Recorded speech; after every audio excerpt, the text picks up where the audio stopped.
Next up, we have Movie Spotlight, where we discuss some of the latest releases on streaming services or at the Korean box office. And our guests for this week are film critics Jason Bechervaise and Darcy Paquet. So welcome back to the show, gentlemen. Yeah, nice to be back. Yes, nice to be back. Hello. It's good to see you. So we have two Korean flicks that we will be talking about. Let's go ahead and begin with our first. Many of our listeners are probably already familiar with some of the actors on this flick. Broker is our first film. Korean filmmakers took home 2 awards, of course, at the recent Cannes Film Festival. A Best Director Award for Park Chan-wook for his film Decision to Leave, and a Best Actor Award for Song Kang-ho for his performance in the film Broker. This week, Broker opened in theaters across Korea. I believe it was earlier this week, briefly occupying the #1 slot before falling to #2 on its second day. So, Darcy, kick us off. Could you introduce us to the film? Well, I guess the first thing we can say is that although this is 100% a Korean film and it's produced by a leading production company, Zip Cinema, and it's financed by CJ, the director is the well-known Japanese auteur, Kore-eda Hirokazu, who has many fans in Korea. I think he's directed 15 films in 25 years, and he's done TV as well. So he's very much established, as well as on the international film circuit. A lot of his famous films have really left a big impression at Cannes. His 2004 film, Nobody Knows, won a Best Actor award back then for its young lead. Other of his well-known films include Like Father, Like Son, and then Shoplifters, which won the Palme d'Or in 2018. So when news broke that he was shooting a film in Korea, a lot of people were quite curious. He has shot in other countries before, but this is his first time shooting in Korea. And the cast in this film, it has, of course, Song Kang-ho, who won the Best Actor award, Kang Dong-won, Bae Doo-na, IU, or Ji-eun, and Joo-young. And then a lot of famous actors in tiny roles as well. Like almost everybody who briefly appears in the film is a face that, fans of Korean cinema will recognize. Mm. Yeah, especially the indie scene. Yeah, you've got Kim Se-byuk and various others like having these small cameos. It's I didn't know that. I just knew that you have the main cast, but I didn't know about all the cameos. So it's a nice surprise for me. Right. So Jason, why don't you tell us a little bit about the storyline for Broker? Sure. It starts in Busan when a young woman played by IU, she abandons her infant at a so-called baby box operated by a church. These are, I think many of our listeners will be familiar with what a baby box is, but for those who are not, these are places where women can leave their babies, and there they'll find some care and hopefully a home. So anyway, she abandons her infant there, and she works out that actually it's a bit of a scam because you've got this character who works at the church, played by Song Kang-ho. He also owns a laundrette, and so he basically steals the babies along with his a character played by Kang Dong-won. She basically realizes it and approaches them, and together they try and find some prospective parents on the black market. That's the title, Broker. Hence the title, Broker. Yeah, and then meanwhile we've got 2 detectives on there, following them around, and they're played by Bae Doo-na and Ji-eun. Mm-hmm. And Darcy, what were some of your initial thoughts on the film? And also, what kind of reception has the film received so far? It's still pretty new here in South Korea, given that today is, I believe, the 3rd day that it's been in theaters. Yeah, I'm kind of close to the film, actually, because I did the subtitles for the film, and I also translated the screenplay last year, so I know the story quite well, and I've been waiting for it to come out. The reception at Cannes was generally quite strong, I think. it wasn't universally praised on the level of Shoplifters, which, kind of took the festival by storm back in 2018. There were some critics who thought that, the tone was wrong, or that maybe it was, kind of, it didn't take the seriousness of this crime that the main characters are committing. It didn't kind of give appropriate weight to that. But others really liked the film, and there were a lot of positive reviews that came out. Certainly CJ, who was selling the film internationally, they basically sold out. I mean, they sold, I don't know how many, it's like 170 countries or something, that, territories that bought the rights to the film. And so we're going to see a lot of this film, wow, in the coming months as it opens in the rest of the world. Mm-hmm. And then in Korea, it's been really interesting to read the audience reviews, because there's a lot of 1-star and then 10-star reviews. Some people really like it, and some people really don't. It is, yeah, it's not a typical kind of commercial film, and yet it's not 100% art house either. It's a little bit in the middle. So in that sense, the acting, I think everybody praises the acting, but the story, some people like it, some people don't. Yeah, it was interesting. I got a chance to catch it, but I don't want to speak too much about it because everyone is obviously allowed their first exposure to the film. But it was interesting because there were a lot of intertwining storylines. And initially you're like, how do they all relate to each other? But of course, by the end of the movie, you do see them all come together. But Song Kang-ho, obviously one of the big names on this film. He already has a wide following outside of Korea, as well as domestically, in the wake of successes such as Parasite. So Jason, how would you say his performance in this film compares to some of his other films? Yeah, so it's a really good performance, as you'd expect from Song Kang-ho. I think the award in Cannes, though, was it was in recognition of his just enormous contribution to Korean cinema as the face of Korean cinema, in a sense. He's worked with these famous auteurs. He'd actually worked with many of the famous auteurs. By 2003, he'd worked with Bong Joon-ho, Kim Ji-eun, Lee Chang-dong, Hong Sang-soo, and so he's clearly just an incredible talent. And I think you have to give a lot of credit to Kore-eda as well for being able to just get these incredible performances, not just out of one person, but from the entire cast. And he's not a native Korean speaker, and that must be really difficult to achieve quite often. I mean, even here in Korea, where you've got the cast speaking English, and sometimes it just doesn't kind of gel. It just sounds all kind of awkward and out of place. And yet here, obviously I'm not a native Korean speaker, but, it did seem to me that he did get these incredible performances. And I think he deserves enormous credit for that.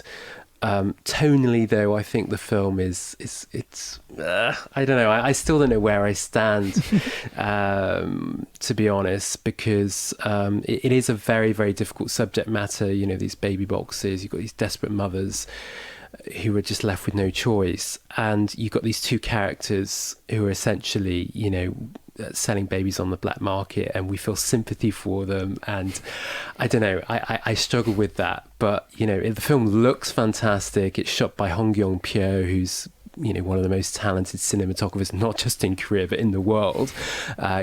He shot Burning, he shot The Wailing, he shot Parasite, and I love the music as well by Jung Jae-il. Again, he's worked with Bong Joon-ho on Okja and also Parasite. So a lot of talent involved in the film, and as Darcy mentioned, it's an interesting movie because on the one hand it's very commercial, it's CJ, it's thrown everything at it. And yet it also has quite an indie feel to it, an indie aesthetic. And I think that was underscored actually by all these cameos, which I thought was really interesting. So yeah, definitely a fascinating film, but divisive nonetheless. All right, we'll leave that there for now and move on to our second film for this week. It is Missing Yoon, or in Korean, 윤시내가 사라졌다, a new independent feature which premiered at the Jeonju International Film Festival last month. The film won an acting award for one of its stars, 고민애. So Jason, kick us off on this one. Can you introduce the film to us? Yeah, this is a very very interesting movie, eccentric film that I saw in Jeonju. Yoon is in the Yoon in the English title is the real life singer 윤시내, a beloved pop star who debuted in the late 1970s and released many famous hits. I confess I was not familiar with the singer before I watched the film. And one of the film's two main characters is a woman who spent the past 2 decades as a Yoon Shine impersonator or tribute singer under the stage name 윤시내. Now, at the start of the movie, at a farewell concert, the real 윤시내 disappears. So, leaving 윤시내 deeply distraught. It gets a bit confusing. And then she comes across another tribute singer, a man who goes by the stage name Shine. And the two of them decide to go on the road trip looking for their idol. Now, meanwhile, we've got Yunshine's daughter, a really fascinating character, a slightly shameless YouTube streamer, and she decides to join the trip to secretly record and stream images of her mother. So yeah, lots to talk about. It's a fascinating movie. And colorful characters Very colorful. as well. Very. Sounds like they could get quite outlandish as well. So, Darcy, would you describe this flick as a comedy based on these, colorful characters that Jason has introduced us to? Or how would you put it in a genre? Well, when I saw the trailer for this film, the trailer is very upbeat and it kind of emphasizes the outlandishness of these characters and the situation. And so I was expecting more of a comedy. And there is comedy in the film, but actually, the center of the story is the relationship between the mother and the daughter. And that relationship is quite sad because, it's obvious that they're not at all close. They don't express any kind of affection or interest in each other. And each of them seem to have this resentment towards the other as well. We can see that the daughter's obsession with social media and, trying to get, likes and, people following her does seem to kind of partly spring from her upbringing and the fact that, she didn't feel like she got any affection at home. And so in terms of genre, more so than a comedy, I think it fits within the category of the road movie. Because they go out on this road trip in search of something, but ultimately it's not so much whether or not they kind of reach their goal. It's the fact that on this journey, they come to understand each other a little bit better. In that sense, it's sort of similar with Broker because there is a road element yes. to our first film as well. But Jason, this film is quite new, having debuted at the Jeonju International Film Festival just over a month ago, which I understand you attended. I did, yes. I was very lucky. What kind of impression did it make there?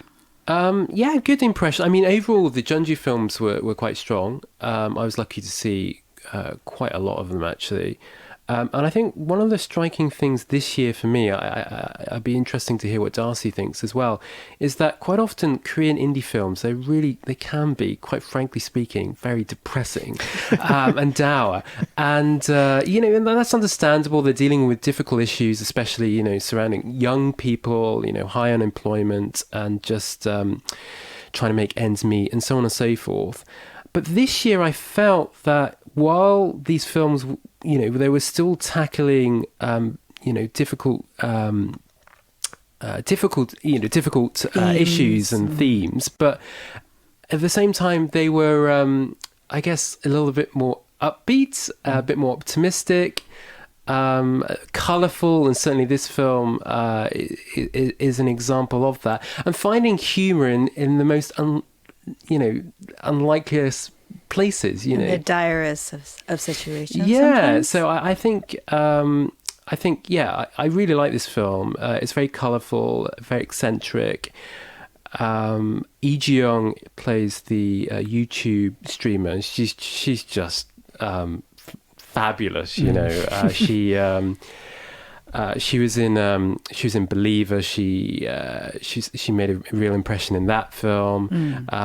There are these two kind of indie stars called They have the Ji-eun, same right? name. And One's in Broker. And one's in Broker, so don't get confused. But they're Both great. and they're both terrific. And yeah, I really like this film. It's a CAFA film, and What about the director? This is an indie film. yeah, it's debut director Kim Jin-hwa. So a lot of female directors in Jeonju this year. I think 7 out of the 9 films were helmed by female directors.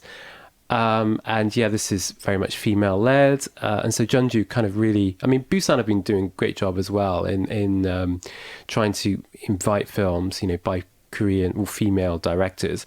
And yeah, this is a CAFA production, the Korean Academy of Film Arts. They have just incredible alumni, Bong Joon-ho, Chae Dong-hoon, and Im Sang-soo, and each year they produce a number of films. Many years ago, I was lucky to be part of kind of a kind of session where they basically grill the filmmaker, and it's really intense. Yeah, and this is another CAFA film, and traditionally, I think they've been really quite. Going back to my original point, that they can be quite depressing and dour and bleak. And yet this film, I think, it was very much reflective of the films this year at Jeonju that seemed to be a little bit more optimistic. And that's a really encouraging sign. So they're both good and they're brighter. A lot of these films are shot in the summer. This one, I think, was actually shot in the winter. But I think that had an impact too. So yeah, I came out of Jeonju feeling happy. Oh, good. I think we all could use a little bit of that brightness since the real world has been quite dire as well. Final thoughts to you, Darcy. What were your thoughts on the acting of this film? I mean, Oh Min-hye received an acting award. Do you think that she was convincing in her role? Yeah, I liked her performance a lot. She plays the impersonator, and she's an actress who's been She's the mother figure. Yeah. She's been appearing in a lot of independent films and really small roles in commercial films, but she hasn't really had a standout performance yet. And so I hope that this film gives her a little bit more attention and helps to kind of give her more opportunities, perhaps. But this could have, despite the fact that the characters are very colorful and the story's outlandish, like it wouldn't have worked, I think, if the actors had kind of overstated their performances. And she knows how to kind of keep things under control. And amidst, this kind of chaos of the story, the characters are very grounded. And so I really like that aspect of her performance. And, both of the main actresses handle that well. But yeah, it's really charismatic. And I think she really helps the film to work. Okay, fantastic. That was 윤시내가 사라졌다, or Missing Yoon. And our first film that we reviewed together was Broker, which is in theaters as we speak. Darcy, Jason, thank you so much for your time and review today. Thank you. Yeah, have a great weekend.